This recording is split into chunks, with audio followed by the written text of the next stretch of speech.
Bonjour et bienvenue sur cette borne interactive sur la voix humaine. Son objectif est de vous présenter en 5 étapes les fondements du fonctionnement de l'appareil phonatoire chez l'homme. Chaque étape sera signalée par un icône de la forme suivante. Parfois, des passages interactifs vous seront proposés. Ces derniers ne seront accessibles que pendant un temps donné qui sera affiché sous la forme d'un compte à rebours. Enfin, une minuterie vous indiquant le temps depuis le démarrage de la borne sera affichée en permanence sur chaque page. La borne s'arrêtera automatiquement au bout de 10 minutes. Dans cette vidéo, vous allez découvrir comment l'appareil phonatoire humain est utilisé pour produire différents types de sons qui, lorsqu'ils se succèdent et s'organisent, forment des mots. L'appareil phonatoire chez l'homme est composé de 2 parties distinctes qui jouent chacune un rôle d'importance égale dans la production des sons utilisés pour communiquer. La première, qui est ici délimitée par le cercle orange, est constituée des cordes vocales. La seconde partie du système phonatoire est quant à elle composée de 2 résonateurs, la cavité buccale et la cavité nasale. Notre appareil phonatoire est en mesure de produire 2 types de sons. Les sons voisés, qui ont pour origine les cordes vocales. Les voyelles, par exemple, sont des sons voisés.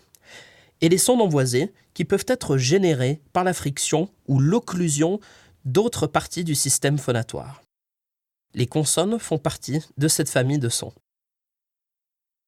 Les lèvres et la langue peuvent être utilisées pour modifier les sons générés par les cordes vocales en adoptant différentes positions.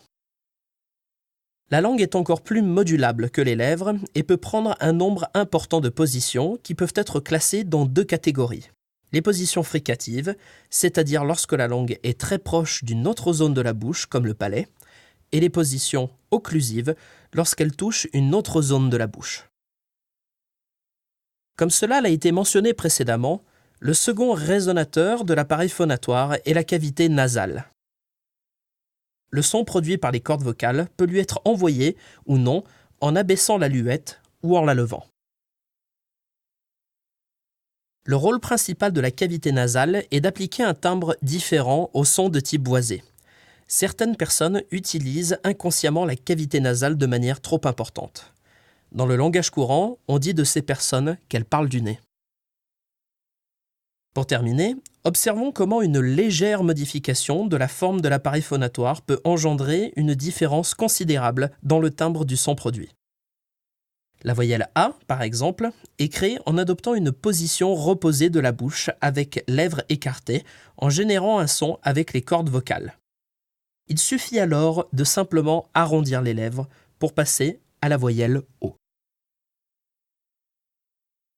De la même manière, si avec la langue, en position de repos, la lèvre inférieure vient toucher les incisives de notre mâchoire supérieure et que les cordes vocales sont en vibration, alors le son produit est V.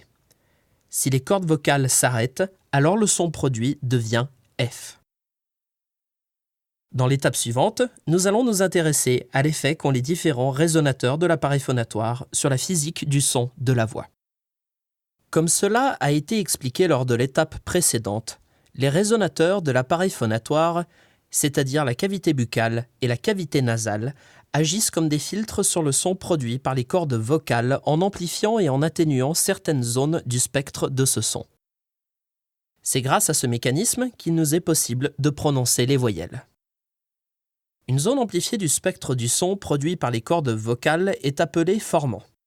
La position des formants, leur étendue et leur amplitude permettent donc de déterminer la voyelle prononcée.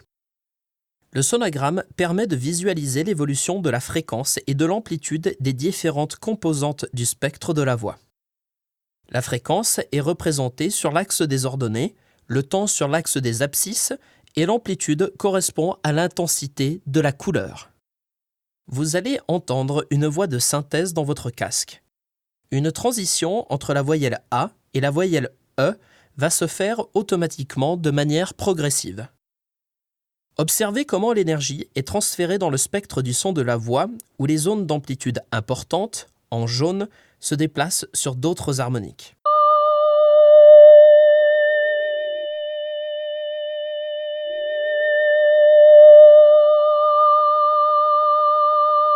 Bien que le son d'une voyelle produite par l'appareil phonatoire comporte un nombre important de formants, les 2 premiers formants suffisent, dans la plupart des cas, à identifier la voyelle prononcée.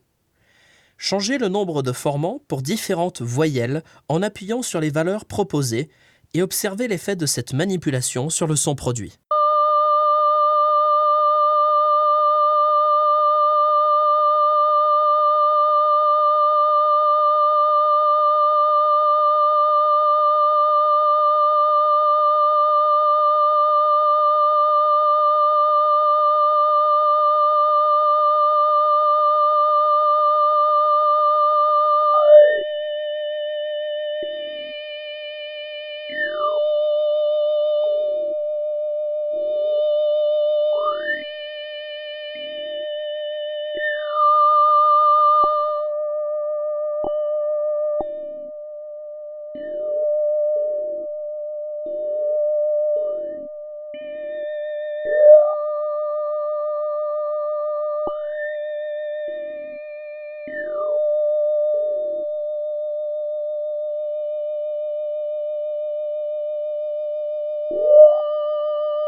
Dans le répertoire des musiques occidentales, il est possible de distinguer 4 grands types de voix, 2 pour les femmes et 2 pour les hommes.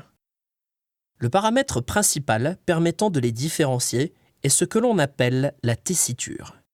La tessiture d'un chanteur est l'ensemble des notes, de la plus grave à la plus aiguë, qu'il est capable de chanter. Comme le montre le graphique en bas de la fenêtre, les chanteuses ayant une voix aiguë font partie de la catégorie des sopranos, tandis que celles qui ont une voix plus grave sont des altos. Chez les hommes, un chanteur à la voix assez haute est un ténor, alors que s'il possède une voix grave, il fait partie de la catégorie des basses. Le timbre est la qualité particulière d'un son, indépendante de sa hauteur ou de son intensité, mais spécifique de l'instrument qui l'émet. Il est donc aussi un paramètre relatif au type de voix d'un chanteur.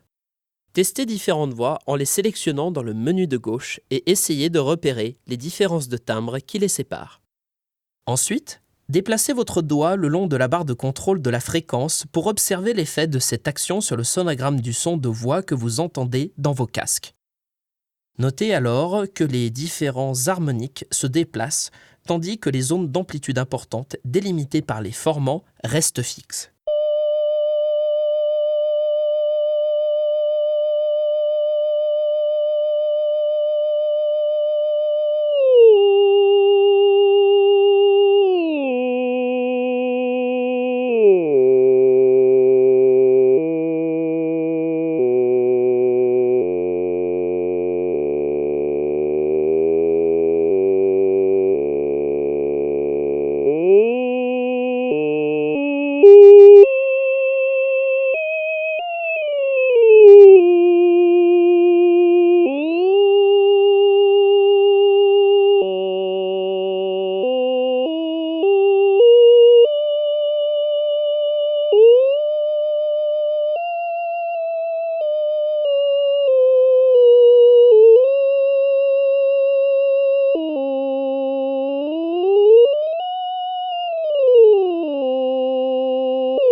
Pour terminer, nous allons écouter 4 extraits audio présentant tour à tour un enregistrement de soprano, d'alto, de ténor et de basse provenant de chanteurs réels cette fois-ci.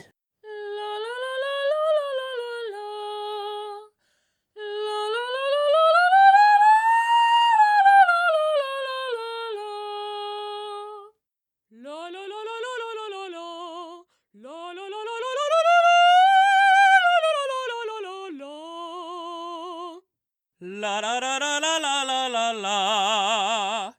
La la la la la la la la la. La la la la la la la la. La la la la la la la la la. La la la la la la la la la la la la la la la la.